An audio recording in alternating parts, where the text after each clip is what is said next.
किसी ठेकेदार को सरकारी ठेका मिल जाता है और इस काम की लागत 100 करोड़ रुपए है, तो ऐसे में जब सरकार को उसका पेमेंट करना होता है तो उस समय उस पेमेंट को कई कई महीनों के लिए डिले हो जाना, ये एक आम बात है कि पेमेंट टाइम पर नहीं मिलती। इससे जो सबसे बड़ी दिक्कत सामने आती है वो ये कि प्रोजेक्ट्स डिले हो जाते हैं, उस प्रोजेक्ट की कॉस्ट बढ़ जाती है और इसका सीधा नुकसान कहीं ना कहीं आप या हमारे जैसे आम टैक्स पेयर्स को भरना पड़ता है। पर इस बार सरकार ने एक ऐसा फैसला लिया है कि सरकारी पेमेंट में होने वाले इस तरह के डिलेज को और उससे होने वाले नुकसान को काफ़ी हद तक कम किया जा सकता है। दरअसल केंद्र सरकार ने एक बड़ा कदम उठाते हुए ये फैसला किया है कि अब 16 जुलाई 2025 से 75 करोड़ रुपए से ज़्यादा की सभी सरकारी पेमेंट्स ई कुबेर सिस्टम के जरिए किए जाएंगे। तो अब वो पैसा सीधे आरबीआई के डिजिटल सिस्टम से जाएगा। तो आज कहानी ई कुबेर सिस्टम की। नमस्कार, मेरा नाम है रोहित कौशिक और आप देख रहे हैं मनी 9। अब आप सोच रहे होंगे कि ये ई कुबेर क्या है। ई कुबेर दरअसल आरबीआई का बनाया हुआ एक डिजिटल बैंकिंग प्लेटफॉर्म है। एक तरह से कहें तो ये आरबीआई की अपनी नेट बैंकिंग है। जैसे आप भी किसी न किसी बैंक के कस्टमर होते हैं, उसी तरह बैंक्स भी आरबीआई के लिए एक तरह से कस्टमर ही हैं। ये जितने भी बैंक्स हैं उनके आरबीआई के साथ करंट अकाउंट होते हैं, वो इन्हीं के जरिए आरबीआई से अपने लेन देन को ऑपरेट करते हैं।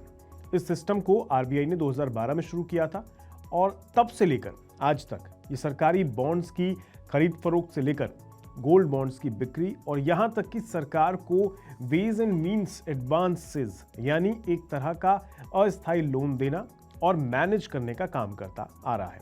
अब सरकार इसी सिस्टम के जरिए 75 करोड़ रुपए से ऊपर के सारे पेमेंट्स क्या करेगी। यानी आप मान लीजिए कि किसी कंपनी या कॉन्ट्रैक्टर का सरकार एक बड़ा पेमेंट रिलीज कर रही है, तो अब ये पेमेंट सीधे आरबीआई के सिस्टम से रिलीज होगा।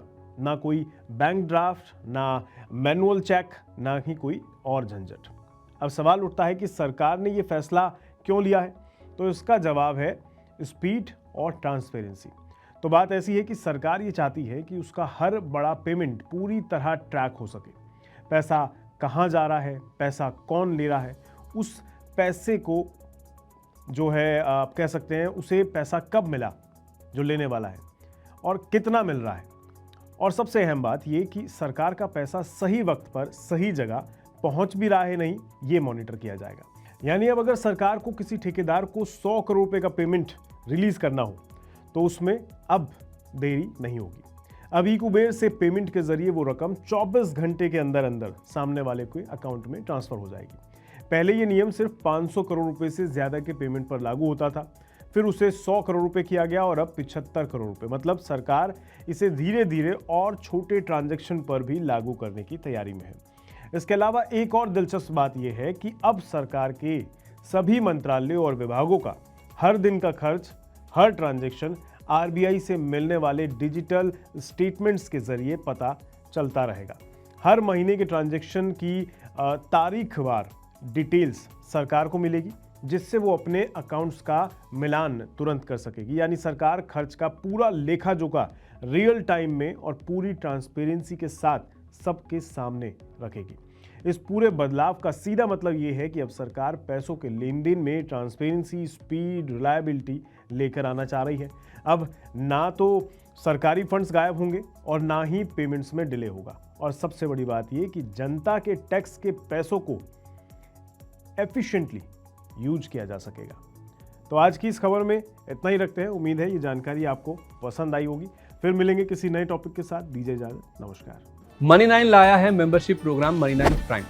अब आपके दिमाग में कई सारे सवाल होंगे, मसलन आखिर क्या है ये मनी 9 प्राइम, आपके लिए यानी दर्शकों के लिए इसके क्या फायदे हैं, और एक बड़ा सवाल ये कि मनी 9 प्राइम से आखिर जुड़ना कैसे है। तो इसकी पूरी जानकारी हम आपको देने जा रहे हैं।